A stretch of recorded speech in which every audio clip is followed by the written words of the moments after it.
friends, welcome to online class on grammar. Today we think of discussing an important unit in grammar, that is voice change. And in our discussion we will focus on types of voices, active voice and passive voice, how voice gets transferred, how active voice gets transferred into passive voice and vice versa. And also our discussion will include when to use active voice and when to use passive voice. And we will explain through illustrations. So let me start with just a brief introduction on voice change. Usually, when we speak or when we write in English, usually we express it in two ways. One is when we lay emphasis on the subject, and the other is when we lay emphasis on the object. And when the subject is given importance, the subject is laid stress, that is what we call the sentence is in active voice.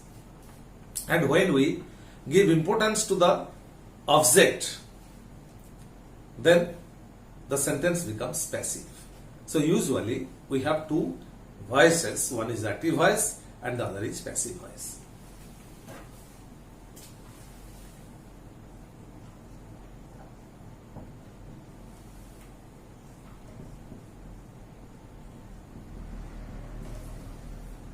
Usually in an active voice, the subject is given importance.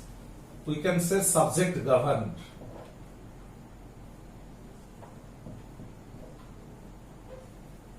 And passive is object governed.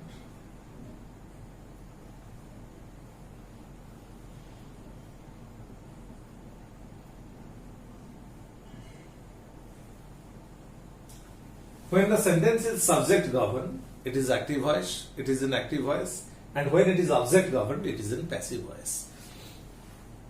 Usually, we find that in different situations, in different contexts, we make use of passive sentences, or sentences are passivized in different contexts.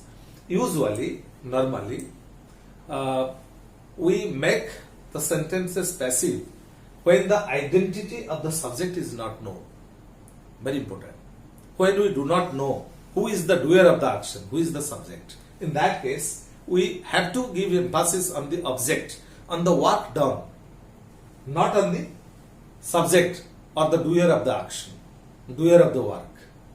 So in that case, we make use of passive sentence. And the second reason is that of making use of passive, when we deliberately ignore the subject, when we do not want to give importance to the subject. In that case also we make the sentence passive. And also in objective writings we make the sentences passive. In scientific experiments, in scientific inventions, scientific discoveries, in hypothesis, in expressing laws, principles in science, usually the sentences are passivized. Usually the sentences are in passive form. Apart from that, we find that in the writings of rules and regulations, we find the sentences in passive form. So normally we come across the sentences in passive form in these situations, in these contexts, and in that case the object is given importance, the work is given importance, the action is given importance, not the doer of the action. So the doer of the action or the subject is sidelined, is ignored, is omitted. In that case, we make use of the passive sentence. So now we must know how to turn the active sentence, turn the sentences in active form into the passive form. So there are so many rules, but I don't want to write down the rules first. I will explain it through examples. So let me start with. Suppose there is a sentence, Alok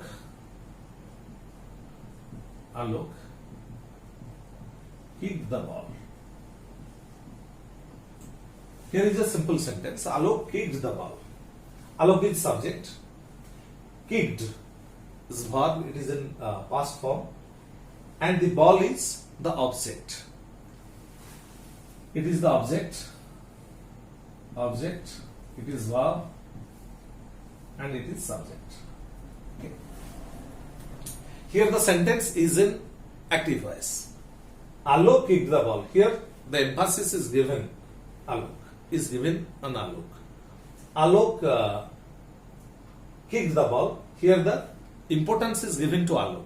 So this is a sentence which is governed by the subject. It is a subject governed sentence. So it is in active voice. But when we transform this sentence into passive voice, we have to lay emphasis on the object. That is what we call the ball. So how can you know the object in the sentence? The easiest method of just knowing the object in the sentence is asking the verb what or whom. When we ask the verb what or whom, the answer that we get is the verb. When we ask what, and the answer comes, Alok kicked what? Alok kicked the ball. The ball is the object. At times, by asking the verb whom also we get an answer. That is also object. By asking what we get the direct object, and by getting whom we get the indirect object. So Alok kicked the ball. Here the ball is the object. If I transform this sentence into passive, the sentence will be the ball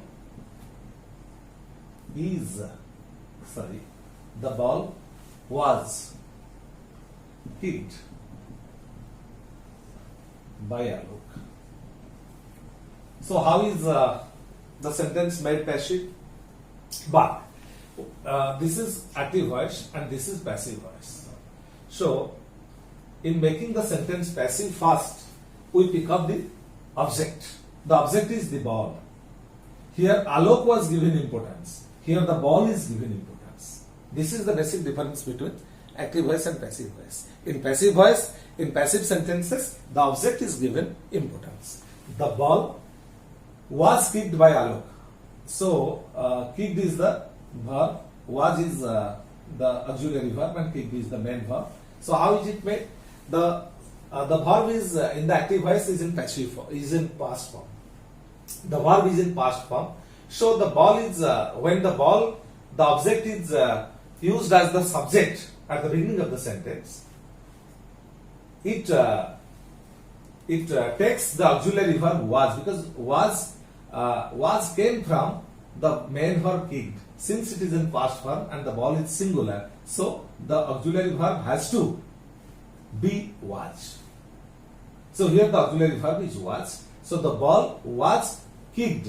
Always in passive form, we find a rule. We get a rule that always in passive form, the main verb is used in past participle form, third form of the verb. So kicked. The ball was kicked by Alok. Here Alok is ignored. The subject is ignored, and in the sentence the ball is given importance. The object is given importance. This is the passive form of the sentence Alok kicked the ball. Then in another example,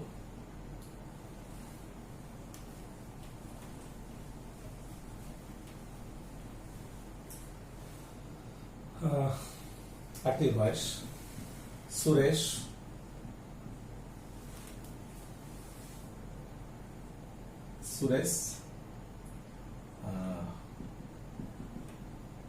visits his uncle once in a week. Suresh visits his uncle once in a week. Here Suresh is given importance. Therefore, it is an active voice. When we turn this active voice into passive, first of all, we have to find out the object. Here in this sentence, the object is Suresh visits whom. By asking what, we do not get any answer. By asking whom, we get the answer. Suresh visits whom? His uncle. His uncle is the object. So in the passive voice, the sentence will be his uncle or Suresh's uncle. We can't start with his. Suresh's uncle visits. It is in a simple present form. Suresh's uncle singular is main verb always is used in past participle form. Suresh's uncle is visited once in a week.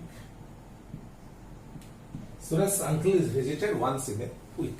By Suresh, we need not write by Suresh.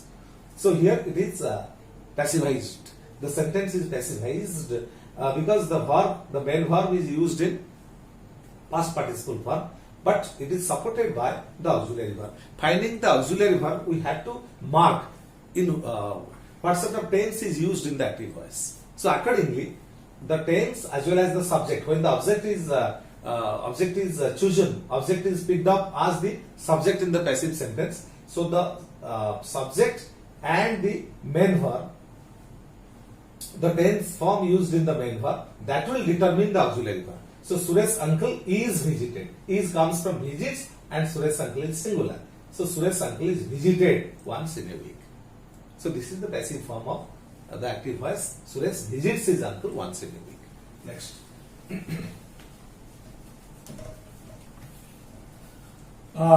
If the sentence in the active voice is in progressive form, let me cite another example. The doctor is treating the patient.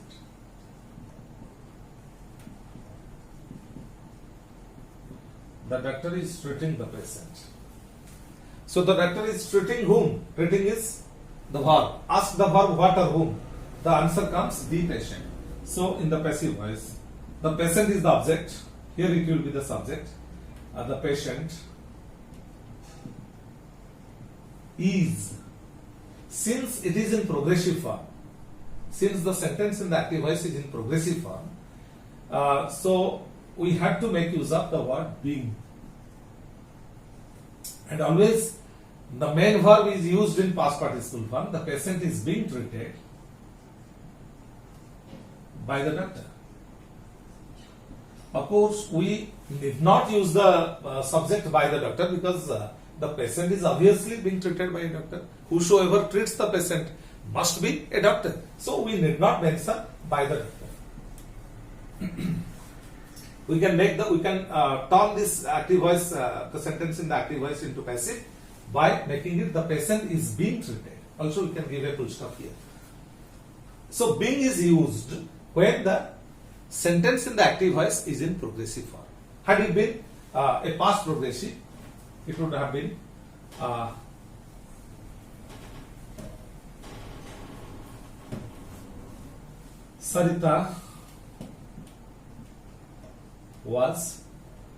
Sarita was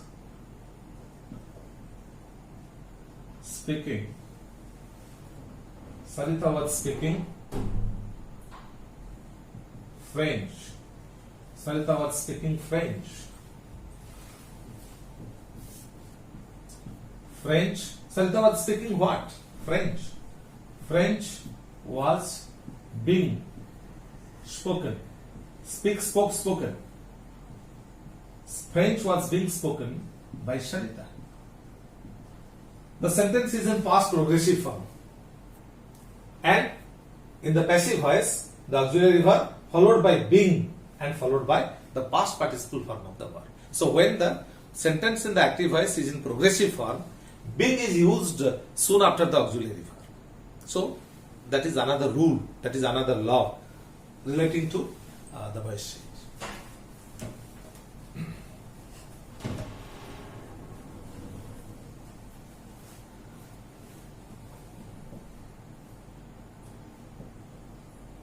The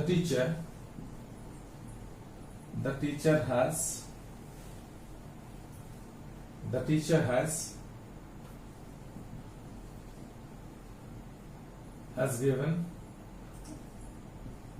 a sum to work out. The teacher has given a sum to work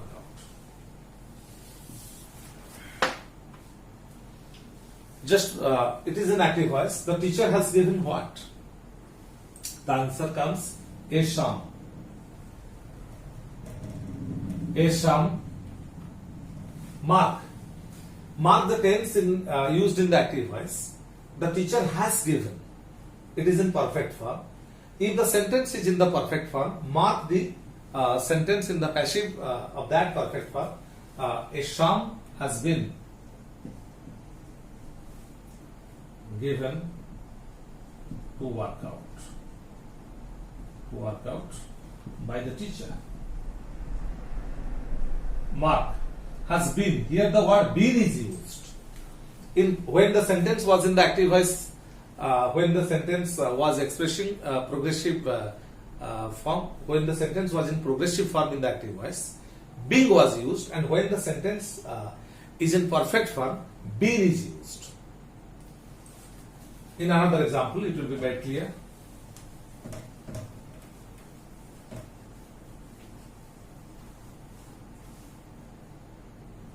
I had taught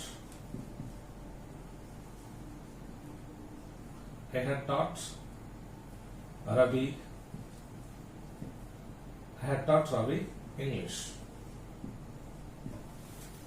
Mark this sentence. I had taught is verb. I had taught what? English. One verb, one object. I had taught whom? Ravi. Ravi is an object. English is also an object. So, if there are two objects in the sentence, the passive form can be expressed in two ways. For example, Ravi had been taught English by me, or English, if I take English as the subject, from this subject, English had been taught to Ravi by me. So in these two ways we can express the sentence in the active voice in passive form. Then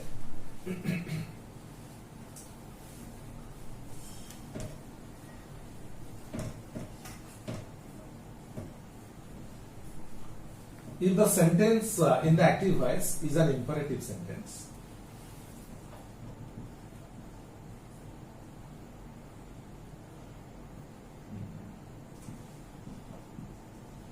open the door. This sentence in the active voice is an imperative sentence.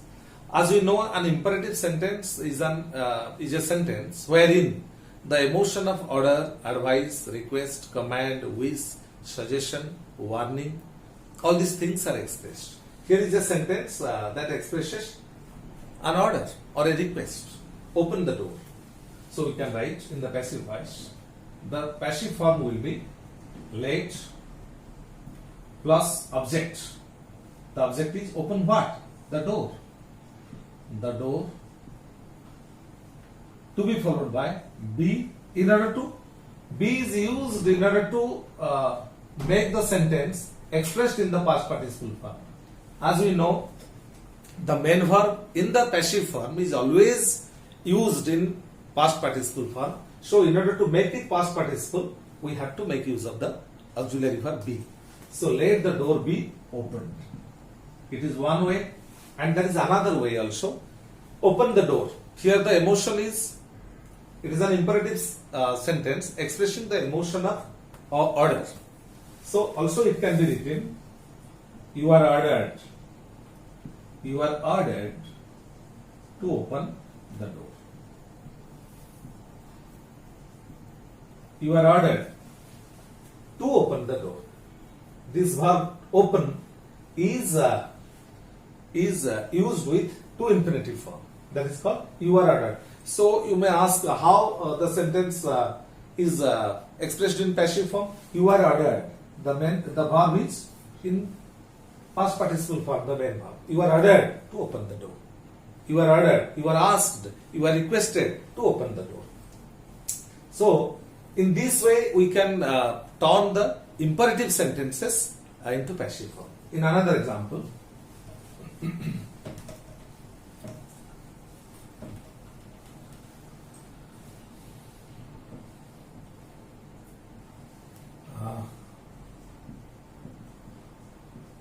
write your name in English. Write your name in English. Write what? Your name. So, let your name, object is your name, let your name be, wrote written, be written. Let your name be written in English. Or write your name in English. If it is a sentence expressing the emotion of request, we can write, you are requested, you are requested, or you are ordered, you are asked, you are expected to write your name in English. It is followed. It is called to infinitive. When the verb is preceded by to, it is called to infinitive. So you are requested, or you are ordered, you are asked, you are told. Then to infinitive form of the verb, followed by to infinitive form of the verb. You are requested to write your name in English.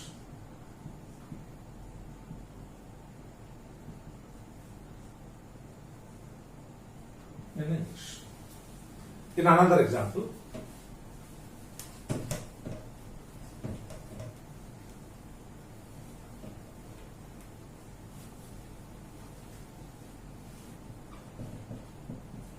don't touch fire. Don't touch fire. So this sentence is an imperative sentence that expresses a warning. So in the passive voice you can write, you are warned. Don't, not to.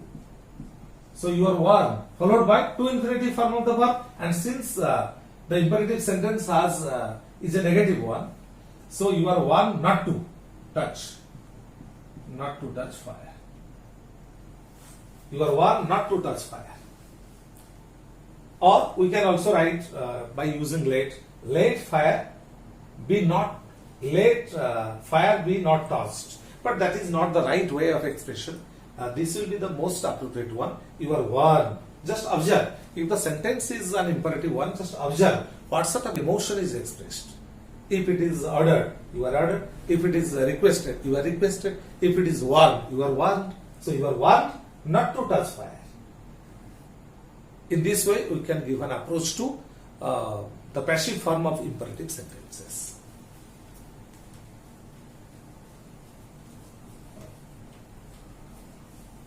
If the sentence in the active voice is an interrogative one, we will make it in this way.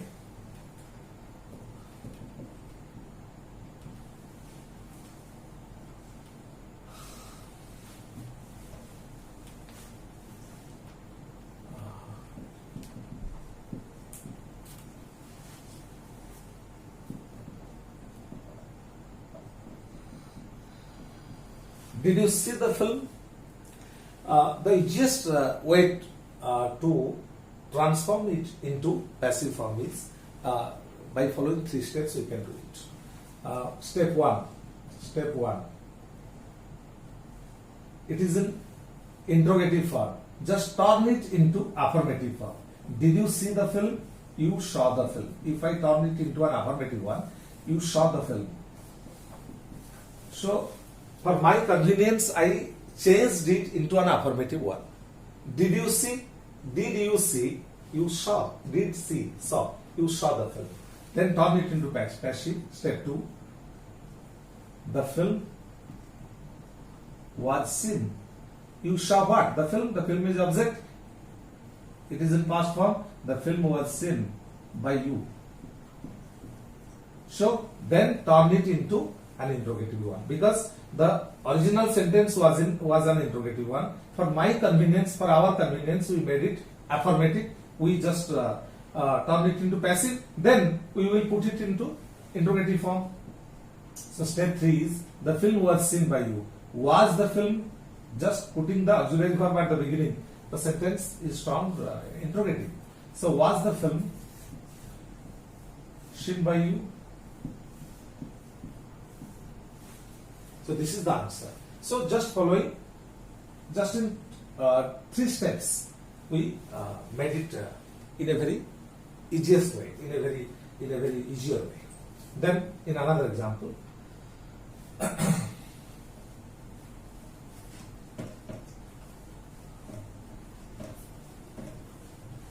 why, if it is an interrogative, if the interrogative is a WH interrogative, active voice is, why have you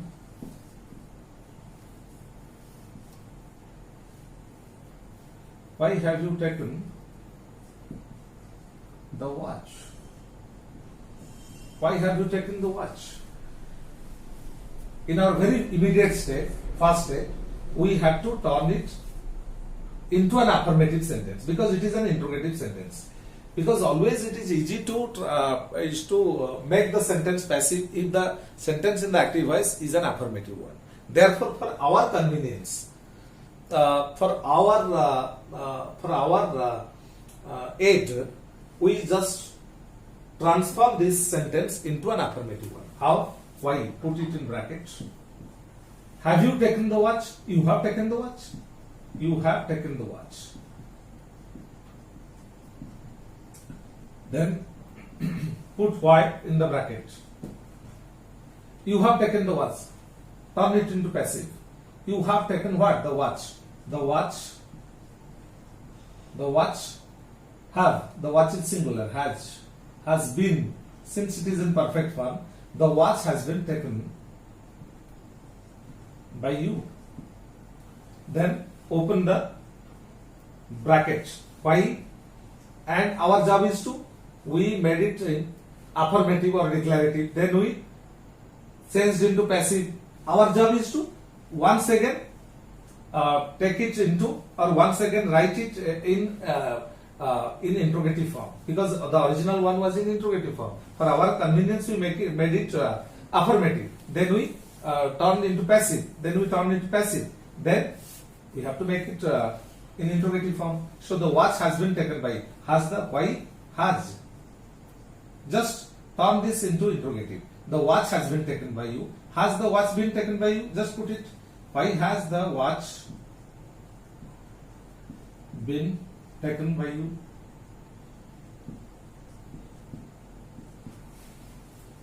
So this is the way of making the sentences, making the interrogative sentences in the active form into passive form.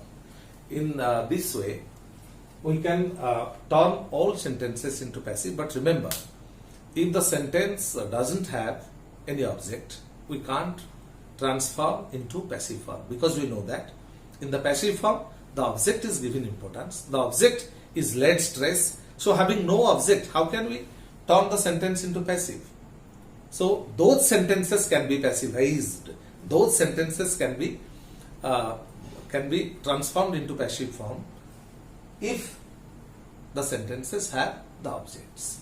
So finding out the object and making the main verb in past participle form, we can give an approach to voice change, and we came to know how to passivize the sentence if the sentence is in progressive form in the active voice, how to passivize if the sentence in the active voice is in perfect form, and how to passivize the sentences in imperative form. So these are the rules, these are the things that we need to follow very carefully. And while going with the passive form, we must remember that there are certain sentences which are to be expressed only in passive form. And I explained how when the subject is not given importance, when the subject is unknown, and when we want to make the sentence objective, when we want to write down the rules and regulations for an office or for a corporate sector, or for giving message to the reading public or message to the people, in those cases, and also in scientific writings, in those cases we have to make it in passive form. So friends, to get more videos relating to grammar, different units of grammar, do like, subscribe and share. And if you need any aspect of grammar to be discussed, please respond, please give comments, and immediately we will respond. Thank you.